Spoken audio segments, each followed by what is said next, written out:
бул чөйрө адамдын окружениясы, бул адамдын жеке жашоосуна влияниясы өтө чоң болот. Кумарпоз менен дос болсоң, кумарпоздордун шайкасынан табасың. Наркомандар наркоман менен жүрөт. Сөйрүк ошол кыздарга, башкасына напередок слабый болгондор ошондой компанияда жүрөт. Кимиси кандай стихиясы болсо, ошол стихия буларды объединять этип турат. Ошон үчүн Аллах субханаху ва Кур'ан Каримдин Зухруф сүрөсүндө «Алахиллау яумаидин ба'духум ли ба'дин адувун иллал муттакин».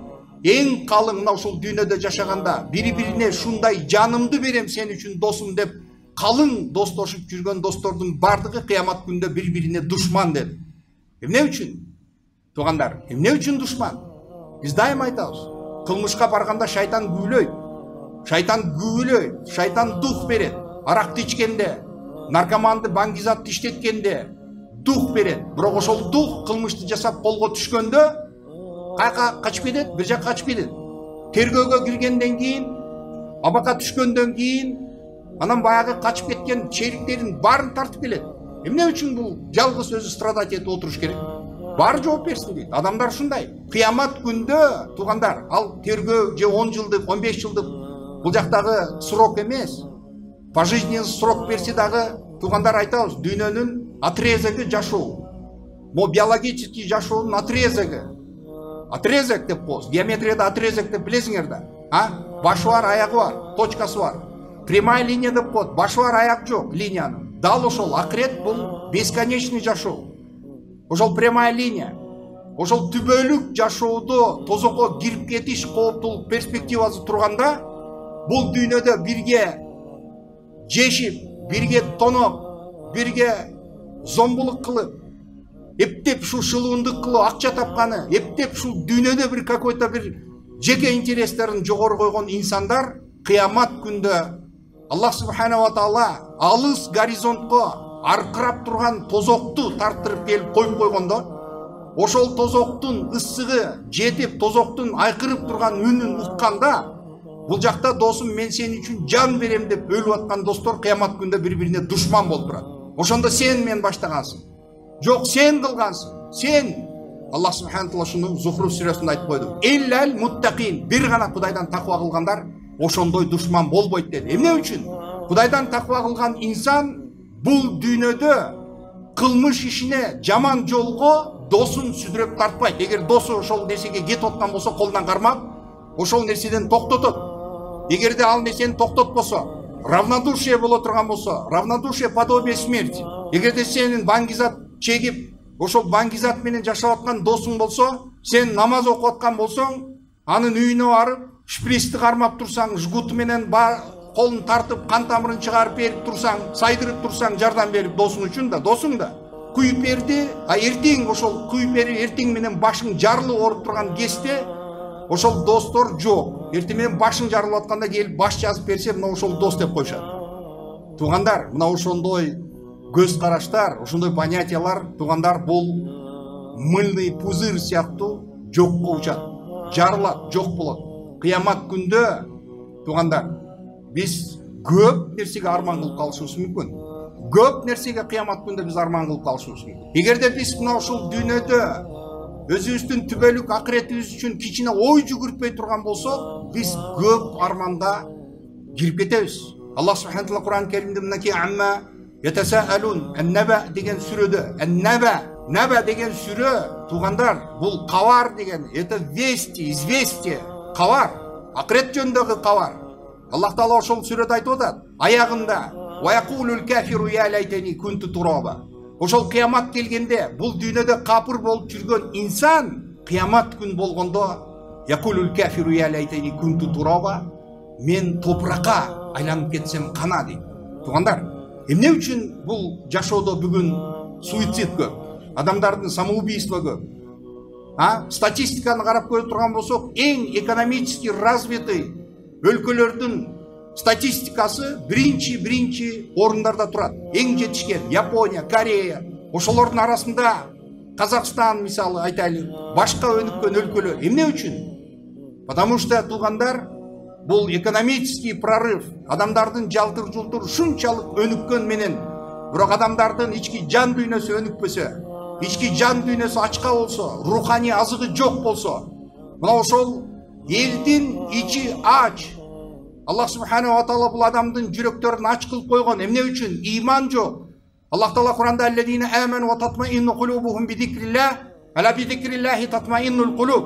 Имандуу адамдардын жүрөктөрү Аллахты эстегенде тынчтык, бейпилдик табат. О, Алланы эскерүү менен жүрөктөр эс алат деп Аллах таала Куранда ушул аятта айтып атат. Биз эмне менен эс алабыз? Оор болгон кезде, когда тяжело, бизде друзья выручают. Досуңа чаласың, сен Кудайга чалбайсың, 2 ракат намаз окубайсың, сен досуңа чаласың, проблема. А досуң келет сага, 50 грамм куюп берет, же болбосо дагы бир нерсени айтат. Кылып аткан кылмышыңды дагы кубаттап, дух берет. Кыскасы, жашооң ошентип өтүп кете берет. Биз проблемаларды мындай тереңирээк көргөнү, адамдар кичине ойлонуп, Аллах субханаху ва таала айбанаттан айырмалантырып, Кудай Аллах адамдарга акыл берген. Мына ошол акылды жок дегенде иштеткенди үйрөнүшүбүз керек. Аллах мына ошол сүрөсүндө ва ман ямши мукиббан аля важхи. Өткөндө биз өткөн сабагыбызда деле айтканбыз. Жерге тигилип басып жүргөн менен, жер карап жүгүргөн адам менен, жүзүн көтөрүп жүгүргөн адамдын кайсы бири безопасностьта? Көздү байлап алып, каттуу чуркаган менен көзү ачык чуркаган адамдын кайсы бири коопсуздук абалда чуркап баратат? Кимиси көбүрөөк ошондой рискке подвержен?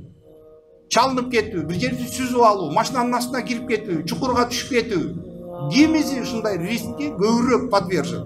Албетте, көзү байланган, көзү көрбөгөн, жүгүрүп баратып, түшүп кетмей, жыгылып кетмей, чалынып кетмей, мына ошол подвержен ошол. Ошон үчүн туугандар, Аллах субханаху ва таала Кур'ан Каримдин Бакара сүрөсүнүн башталышында Алиф лам мим заликал китабу ла райба фи. Мына ошол китеп, Кур'ан, Алланын китеби экенде эч кандай шек жок деди. Худаллил муттакин, Кудайга таквалуу болгон адамдар үчүн бул туура жол деди. Инструкция. Бул дегени любой товар сатып алганда биз ошол инструкциясы менен берет. Туугандар, мына ошол өнүгүп кеткен өлкөлөрдүн бири мисалы США боло турган болсо, производительдер мисалы айталып микроволновый печка болобу, бытовой техника кандай болсо ошол инструктаж жасап, ошол инструкциянын ичинде конкреттүү түрдө мисалы холодильник, биз эмне үчүн холодильникти иштетебиз? Бардыгы вроде баарына белгилүү, холодильник эмне үчүн иштетилиши. Холодильник эмне үчүн? Продукталар ачып кетпесин, башка болбосун, адамдын жашоосу мындай кичине жеңил болсун деген максатта иштейт. Бирок производитель инструкциясына жазат. Ичине мышык, айбанат, тирүү нерселерди сактаган болбойт. Же болбосо дагы мындай кылган болбойт, мынтпегиле, тигинтпегиле, ошонун баардыгын жазат. Эмне үчүн? Потому что демократический өлкөдө ошол жактагы права потребителей деп производительдерге каршы сотторго иск жазып, мынакей эскертпей койгон экен, мындай болду, тигиндей болду да, ал жерде многомиллионный иск менен ошондой компаниялар зыян тарткандыгынан ошондой юристтер дал ошол инструкцияга предупрежденияларды жазып коет. Туугандар, ошол инструкцияларга бардык мелочь, детальдардын бардыгын жазып койгондугу ошол компаниянын безопасности и жоопкерчилиги соттолуп териштириле турган болсо, мына бардыгын эскертүү биз кылганбыз дейт. Бүгүн мисалы ошол закон жактан юристтердин шылгундары, башкалары, же болбосо финансовый пирамидалардын, компаниялардын, жөнөкөй мисалы ошол кредитный организация же карапайым калктын сабатсыздыгынан пайдаланып туруп, майда сөздөр менен жазып ошол жерге киргизип, күгүзүп жибергенде соттон утуп чыгып кетет. Эмне үчүн десе, ошол бардык мелкий шрифт менен ошондой подвохтордун баардык, илмектердин баардык, юридический подвохтор баары ичине камтылган.